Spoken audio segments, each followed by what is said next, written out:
The reason that Wall Street is yelling is that they don't want to be pinched. They're perfectly happy to have Mr. Trump do most of the things he wants to do. They're good for them and they're happy. That's why they supported him. That's why they continue to support him. But they don't want to pay even this much of a fee for the benefits. I'm going to give you an example. One of the top priorities of the current administration is to deal with the leftover garbage of the last administration. When Mr. Trump was president the first time, the only basic economic achievement was the tax cut of 2017. An enormous tax cut given to corporations and the rich. They got the lion's share of it at a time when, economically speaking, it was unnecessary. The 30 years before 2017 were an enormous and unprecedented redistribution of wealth and income from the bottom and the middle to the top. If ever you didn't need a tax cut for those people, it was then.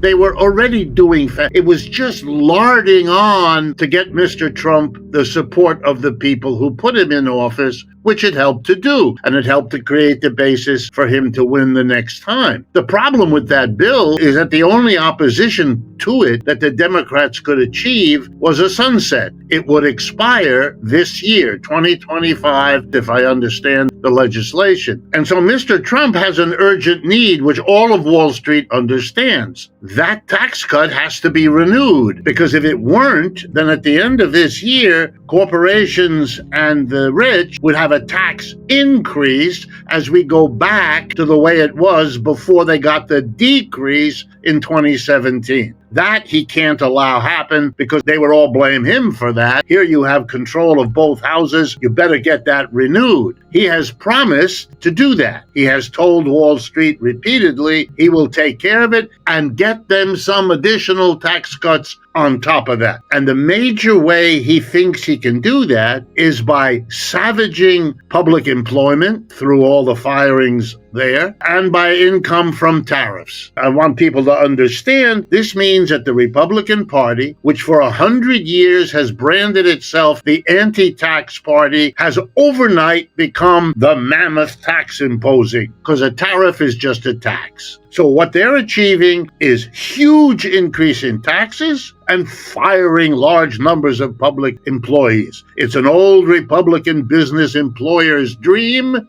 being actually achieved in real time. But that's what it's about. The Main Street, Wall Street nonsense is pure fluff and shouldn't detract anyone from the underlying reality.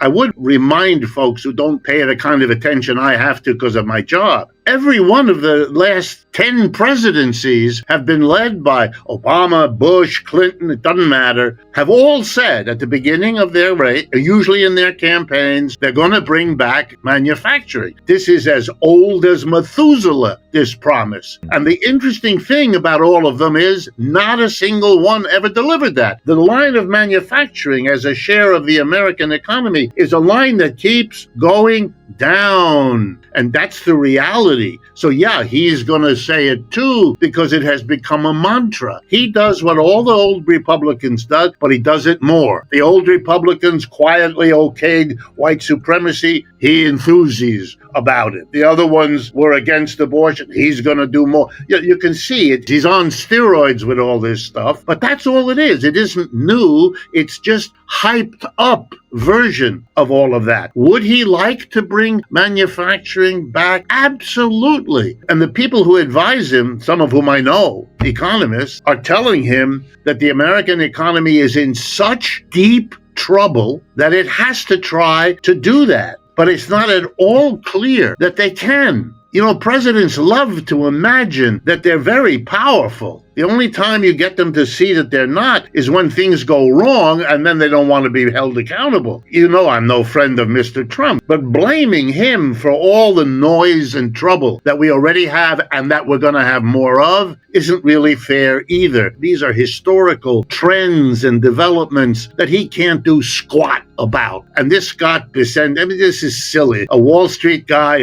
part of that whole community. He's absolutely right that they've been doing very, very well. They anticipate and want to do very well now. They don't care what he says as long as he takes it. Look, it's not good for Main Street to savage all the government offices. All those government federal offices, they mostly pump money into the local communities. It's what the federal government is mostly about anyway, other than the military. And even the military, in their way, support lots of local communities with the military bases and all the rest of it. So the federal government funds money. If you're going to help Main Street, this is not the way to do that. This is hurting Main Street in many, many ways. Their budgets will be limited. As the money drying up trickles down, there are going to be demands on the institutions that don't get the money to get from the local government what it is that they're missing. Their local government can't do it. You are offloading a large number of problems down below and crossing your fingers, if you're Mr. Trump, that when the excrement hits the cooling equipment, it'll be down the road a while.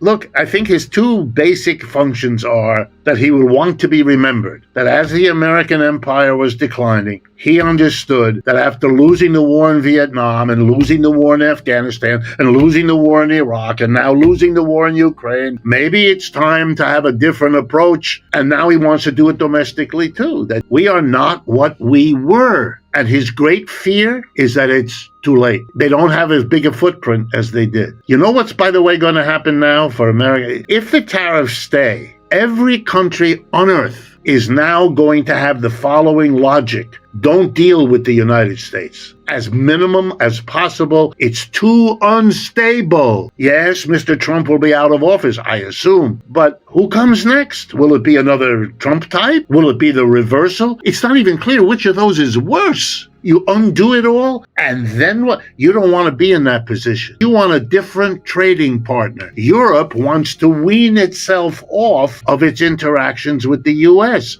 So does Asia, Africa, Latin America. And you know where they can go? Who's the other big economic power in the world beside the U.S.? You got it. And China will complain, but China is sitting there, unless I'm way off base, they're sitting quietly around their tea, laughing their heads off, because Mr. Trump is reorganizing the world for them. The Chinese are not throwing tariffs at anybody unless those people throw it at them. They're putting one on against the U.S. after the U.S. does it. They're very careful to choreograph, we don't do this, we're in favor of free trade, globalization, all of that. As long as they do that, and we're so uncertain here, we are organizing for them. A right-wing Democrat may run for office one day in the not-so-distant future and blast him on those grounds.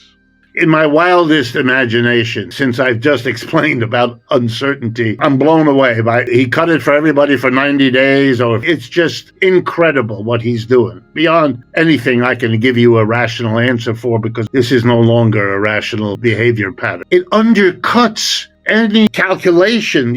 Even Jenny Diamond said he knows that the uncertainty is an issue. This is just revving up uncertainty by cutting it down, making it not effective for 90 days. Everybody has to wonder what happens at the end of 90 days. Another 30 days? Another 12 days? I mean, this is beyond words. But anyway, put it aside. Here's the thing. You figured out late, and that's a whole conversation why that happened. But late, the United States figured out that China is the new world economic power. In economics, we measure the size of an economy by something called the GDP. The United States and its major allies, the G7, together right now account for about 28%. More or less, of global output. Now we look at China and its allies. That is a thing called the BRICS, which now is about 22 countries. But the core group, the first five, you take them together, you add up their GDPs, and they are 35% of the world's output. And if that statistic doesn't blow you away, here's one. The United States has 4.5% of the world's people. The BRICS alliance around China, 60% of the world's people. Stop it. There is no question. of where the world is going. In fact, there really is no question of where the world has already arrived. The United States, which could not believe